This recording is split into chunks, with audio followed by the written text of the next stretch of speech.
Oh, hey guys, didn't see you there. Today I will be talking to you guys about something that's been haunting my mind in the last couple days related to Siege. And I've been thinking that maybe Siege will actually get better. I know it's weird to hear from me, but hear me out, okay? So we know that Ubisoft has spent a lot of money making a bunch of games because for years, right? That's what they always do. They just farm games nonstop over and over again. Okay, let's have like 5 games a year or whatever.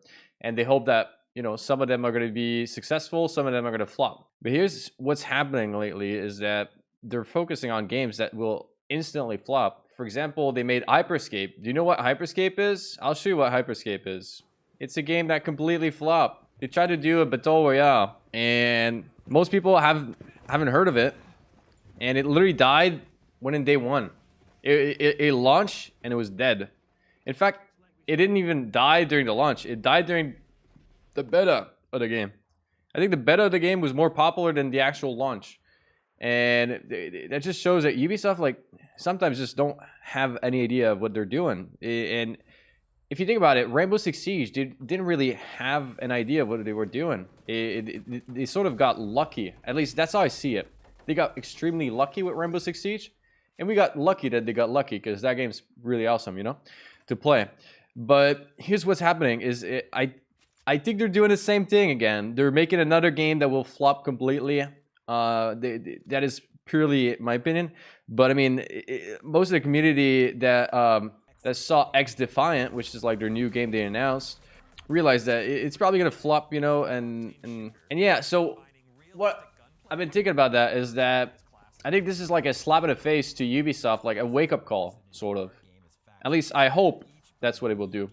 I hope that, if X Defiant completely dies, like Hyperscape, I hope that Ubisoft uses this to, like, wake up. Hey, wake up. We've got a gem, Rainbow Six Siege. Maybe what we should do is, instead of using San Francisco studio to make a brand new game called X Defiant with a bunch of other studios of Ubisoft, maybe we should, put those resources into Rainbow Six Siege and come out with new maps, new operators like we used to, right? We used to get 2 new operators per season plus a new map.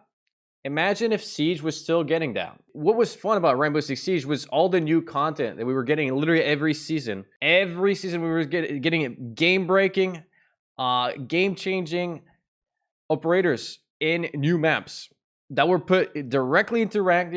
So every time we would play rank or every time we would play Siege, our experience would like change every couple months, every season. But now that doesn't happen. Now we're like in a stale spot of Siege where all we run are trap operators and the fun has just gone away, at least in my opinion.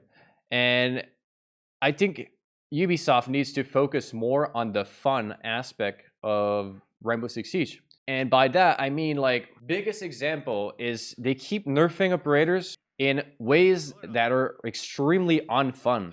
For example, Twitch. Okay, Twitch in the past, she had 2 Twitch drones, but they could like tase 15 times, I think. And each taser would remove 10 HP from the defenders or from whoever was getting tased. And that was fun. It would create scenarios where you could actually tase someone. You could have some good some good synergy with your teammates. You tase someone to death while your teammate's pushing and whatever, and you can tase injured people. And I mean, you could troll people. It created a lot of scenarios that were really fun. Now I get why they nerfed her, right? They said, oh well, she can do too much. She can destroy too many gadgets, but like I don't think that's a problem. I think the fun aspect is way more important than her being able to destroy too many gadgets. Because her Twitch drones are really easy to counter, right? You just shoot it, or you put Mozzie Pest or Mute Jammers or whatever, and it's really not that big of a deal that it was able to shoot 15 times or deal damage. And so that's like one change that I think they should bring back just for the fun aspect of it. It's like the sights, for example, the new sights they added in, well, they removed a lot of sights from guns and they added the new sights that look really unappealing to me. when I play the game and when I'm playing with a 1.5x or the 2.5, or not the 2.5, but the other scopes, it's really unenjoyable compared to like when I was running the ACOG on all my guns. And I've been thinking about it, and it's like, what did that do? Like, when they changed the sights and they removed the ACOGs from like most attackers and most operators, did it really nerf them that hard? Like, yeah, a little bit, but like, I can still do the same thing with like Ash R4C holographic as I could do with the Ash ACOG, you know? It's just I'm gonna have to rush even harder a little bit, get into closer gunfights, but I'm still gonna dominate with that gun. And so I feel like those little nerfs are just not worth it, because when you play with an ACOG, it's just extremely visually satisfying to get kills with it. And there's like no other sight in the game that has this feeling to me, besides like iron sights on like certain guns. And I feel like when they removed the ACOG from most sights, they just removed that satisfaction to me while playing. And it just bores me to play with these new sights. It's not even because I'm pissed that, you know, I can't see further. It's just I'm pissed that the sights that we're stuck playing with looks extremely unappealing. And unappealing equal unfun to me while playing. Unsatisfying. And when it's unsatisfying, that's not good for your game. And so I don't know if I'm the only one thinking that way about the sights, but that's how I feel about it. So comment in the comment section if you feel the same way. But maybe they should stop doing balancing changes, like literal balancing changes like that remove really fun aspects of Siege. They should focus on what's more important, the fun or the satisfaction of the player, versus removing a little bit of balance, you know? But why my hope is back for Siege is that there's no other game on the market that does the same thing as Siege. Literally none.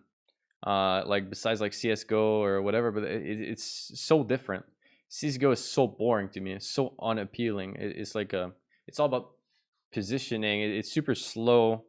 I feel like it's more slow than Siege, in some way. Same with like Valorant. I just hate Valorant.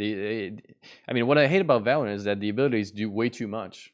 Valorant could appeal to me if the abilities did less, but they just do way too much. And I hope that this doesn't happen at Siege. You know, the abilities do way too much. I mean, Trap Raiders are getting really out of hand in Siege. If I'm going to be honest, in high elo, people are starting to play Captain Frost all the time, Ella, with deployable shields everywhere. This is getting really out of hand. I don't think it's fun. It could just be me, but I don't think people like playing against Trap Raiders. People probably don't like when I play a Trap Raider. It's not even fun for me when I get rewarded, you know, like for placing a Captain Trap or a Frost mat. Like, yeah, I'll laugh because like, haha, that guy died to a Frost mat. But then that's it. Like, I'm not gonna be satisfied about that after the like, haha, that guy died to the trap. It lasts like 2 seconds, but it's like not worth it, because then after that in my brain I'm like, oh yeah, that was not fun, that was not cool. I got rewarded for placing a trap like so hard. And like Capcom having 5 traps, for example, is just like stupid in my opinion. And it's been like that for ages, right? People back in the days didn't like play, like people in high elo didn't like playing Trap Raiders back then. So it's like frowned upon, sort of. So that's why I think they were not played, not because, you know, they were bad. Even I've been like saying for like 2 or 3 years that Capcom is fucking insane roamer. Insane, like he's got a C4, he's got really good guns, he's got 5 traps, dude. And he's insane. Way better than Cav. It's just I don't play him because he's very boring, very unsatisfying to me. He's really good. Really, really good for rank. Okay, really extremely good. Very not fun to play. And that's what I think hurts Siege, is that we need stuff that is fun to play, not just extremely really good. All right, talking about Capcom, if you play in low elo, I went into copper elo just for fun and giggles for like 1 or 2 games on stream. Someone lent me an account, and I went and to visit. And then I remember that this is exactly what happens in casual. Basically, when you go in these lower elo and casual, people are literally just playing trap operators. They're literally just playing Frost every round. They're playing Ella every round, Capcan every round, or all those operators. I mean, at least that's my experience. I don't know. My experience is very limited in casual, very limited in low elo. But I'm assuming that's what happens, right? In my head, it makes a lot of sense that bad players are going to play trap operators because the trap operators reward bad players, or they reward you just for placing the gadgets. And so you're basically rewarding bad behavior, right? Because you place the gadget and the gadget does its job like crazy. It doesn't matter if you die, doesn't matter if you do good. The gadgets are still going to do extremely well. And so it's like rewarding bad behavior in a sort of way. I was thinking about the Zeeping and what it's done to Siege, and I've been playing with friends, and it's affecting even when I play with my stack of friends. That's bad. That's actually bad, because if you go back a few years ago, when we didn't have the Zeeping, we used to actually have good communications. It would be like we would know every single call out perfectly. We'd always use our mic to call out stuff. And now sometimes we don't even talk. We're just lazy. We're just zeeping. And we say, oh, on ping. And that's a really bad behavior. It was frowned upon back then, right? Before the zeeping. Now the zeeping came, and then we're like, haha, that's so stupid. It's now a good call out to say on ping, And when he solo queue, it's becoming an issue as well. It's just pings everywhere, and it's just very unsatisfying. I guess it's satisfying when you wallbang someone that is directly on the ping, but I don't think that's good gameplay. What's more satisfying to me is when you have to communicate with your teammate exactly the position of the enemy. Like, let's say, oh, he's in front of the fridge, wallbang the fridge, and then you wallbang him, and then he dies, right? That's fucking like very, very satisfying, insane. But if you zeeping and then you shoot the zeeping, it's like it just happens so often nowadays that not as satisfying as it used to be. But not only that, it rewards bad behaviors, like not talking properly, not learning how to communicate properly. I don't think we should be rewarding bad behavior in life. So definitely a problem for me, the zeeping. I think it should be dealt with. I know it's probably good for some people that don't have a mic, but like you should be rewarding people that don't have a mic. You should get people to have a mic and use it.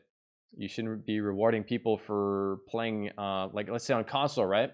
The zeeping allows people that are in parties to communicate with people that are not in parties, which are in the game chat, right? You shouldn't be allowing them to do that. Just fucking get out of your party call, dude. Go in the game chat and talk with your, with your teammates. Games are meant for to socialize and play and have fun and be competitive and whatnot. But like, you should be rewarding the behavior which dodges that.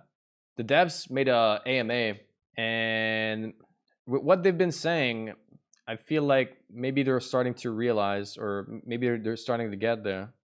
I know it's just words, and Ubisoft is really strong on words. Like, it's like, oh, they're sending you a massive paragraph of like word, like vomit or whatever you want to call it, that explains like that could be explained in one word, like no, for example, or we haven't been working on it, but we will.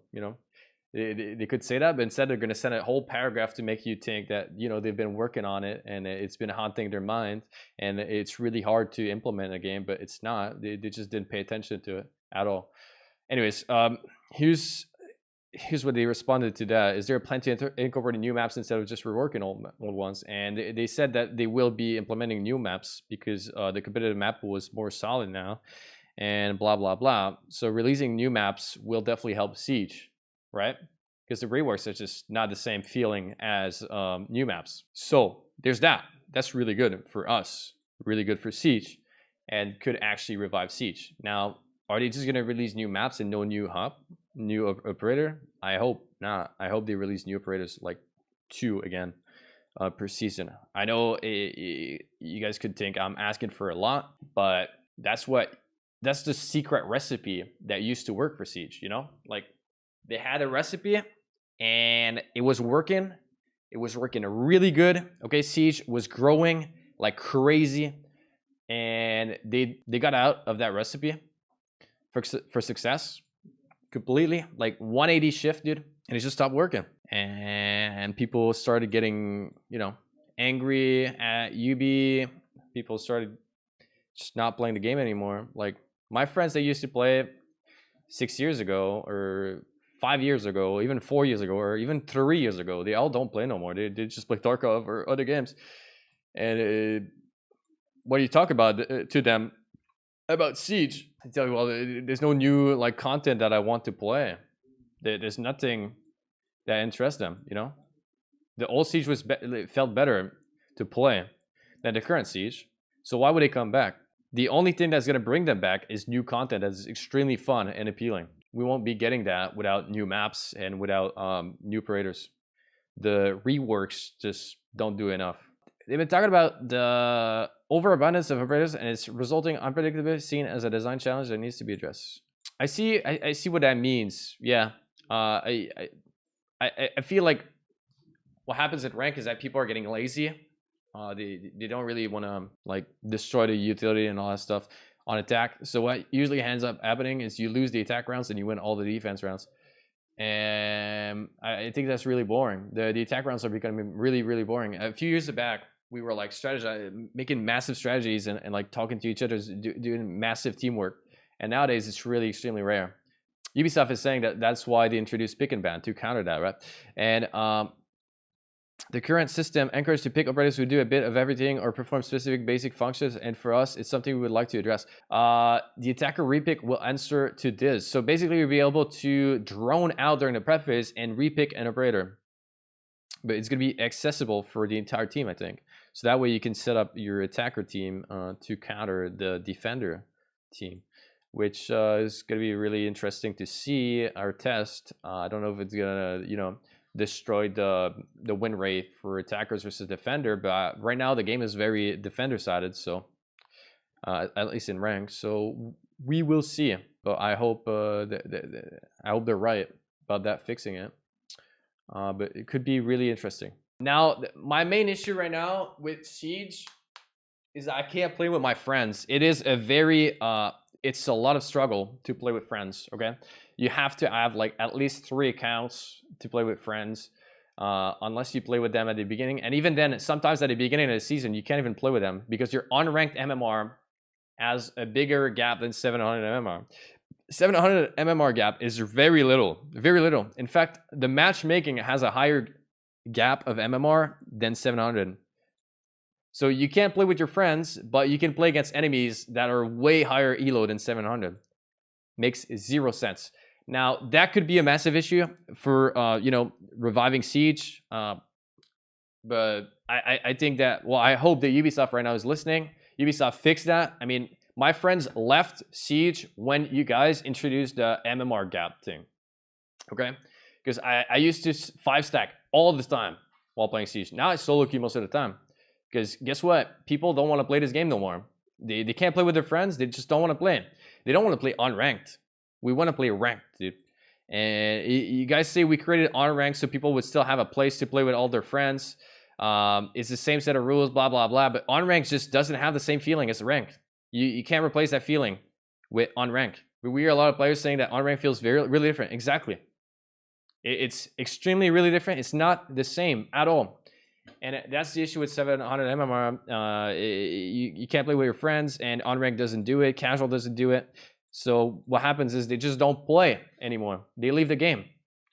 And what happens when your friend group leaves the game? Usually you follow, because usually it's a group mentality. Okay, it's like, oh, I'm gonna hang out with my friends. I want to play with my friends.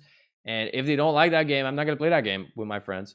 And yeah, not even just with my friends. If my friends don't play that game, I'm usually not gonna play it. I mean, at least that's usually all. Most people, you know, end up playing games like Warzone, for example. Everyone's playing it, so I'll play it, right? I don't like Warzone that much because like just like Fortnite and other battle royale, because I don't like BR games in general. So I'm not doing it, but I totally understand why other people are playing battle royales. But I think BR games are just a phase. It's like an emo phase, you know. I don't think it's gonna last because I think it's not competitive enough, too random, too casual, and I have like this weird hope that like maybe one day the gamers are gonna wake up and be like, oh, maybe I want to be more competitive than this. Because back in the days, we used to have like arena shooters, which were extremely skill based and extremely competitive. And we had like StarCraft, Warcraft, you know, like 1v1s, 2v2s, extreme like with strategies and all that stuff, and which was basically all about skill. Battle Royale, it's a lot of luck, lots of it, and that's why people are liking it, right? That's why it's very casual, because even your grandma can play the game and win. That's why I think it's a phase. But I might be wrong on that one. So they are trying to address the MMR thing, okay? And that's what I've been talking about actually, is that you should be allowed to queue with anyone you want in ranked. It's just the elo of the squad is going to take the elo of the highest in the squad. And that way, like for example, if you have a plat 1 and you queues with a cupper, then the elo of the squad is still plat 1 and you're still finding plat 1s. Now you're going to tell me, well, why would you wing a cupper into plat 1?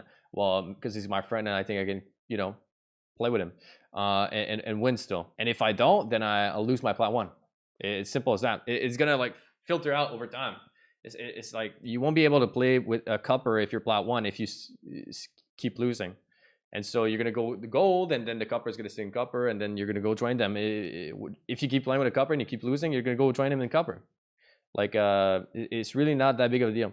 So I think they're starting to work on that, and once that is fixed, and all of the rest of the stuff I talked about earlier, is into the game, I think it could cause a revival of Siege. All right, another thing that they've been thinking about is the solo queue experience. They're talking about a solo queue, a weighted solo queue. The solution for the first, ranked players would be able to choose between a solo or squad queue. While this would address many concern, it has a drawback, and that's true. And I don't know if a solo queue versus squad thing is that good, because the queue time on NA servers right now are really bad. If the game is really populated again, this would be really good. Okay, a solo or squad queue, really good if the game's alive and well. But if the game keeps you know, dying in some sort of way, then that would be really bad. And I think that's why they're not implementing it yet. Increasing queue times and increasing matchmaking quality. What they could be doing is they could be making it in the matchmaking in the background. You know, they could be trying to fit solo players with solo players in the matchmaking and squad versus squads without us knowing, I guess. And when you hit rank, and that could sort of, you know, they could try to balance it out with the matchmaking like that. The other solution involves a single rank queue. This would use a more complex, oh, that's exactly what I was saying. Yeah. This would use a more complex algorithm to determine the squad skills levels rather than just using MMR. It would also factor in the advantage of playing in a squad versus playing solo. This would ideally offer fairer matches without splitting the community between queues. So it would basically check your chances of winning in that squad versus playing solo, I guess. And if it's too high, they wouldn't matchmake with that stuff or against those players, I guess. I don't know how good that would be though. I don't know if that's interesting. I don't know if you guys made it here, but that's why I was hyped. When I mean, I'm not hyped by X Defiant, but it's making me think that maybe if that game just flops, dude, they're just gonna focus on Siege. No, because they're realizing that every game that they make is flopping. I hope they analyze why Siege became so big and successful, why Siege became, you know, Siege, or why Siege was Siege actually. Now it's like Siege is losing sort of its identity over time, I feel like. and so do my friends. We feel like it's a very different identity that they're trying to promote in the game than what it used to be. And I think if Siege goes back to its root and just burst out content like they used to and all that stuff, and they bring back the fun in Siege instead of like the balance pro league changes like that don't really matter that much, like for example removing ACOGs, like very little subtle changes that remove so much fun in the game. It's just, I don't think they're worth it, man. Like, yeah, maybe for pro league a little bit, but like not worth it. If you sacrifice the fun of the vast majority for like a very small percentage of people, I don't know, man. That's probably gonna destroy your game and cause the players to just stop playing it. But anyways, I still recorded that, so maybe it's gonna make it on YouTube. I don't know. If it does, leave a comment if you enjoyed it. If you didn't enjoy it, leave a comment still. But I would be surprised if you're still if you didn't enjoy it. Leave a like and subscribe, I guess. And yeah, I'll see you guys with Siege videos soon. I'm traveling right now, so new setup, and yeah, that's why it's been lacking videos lately, because I'm not home. I'm traveling the world. So yeah, thank you guys for tuning in. Peace.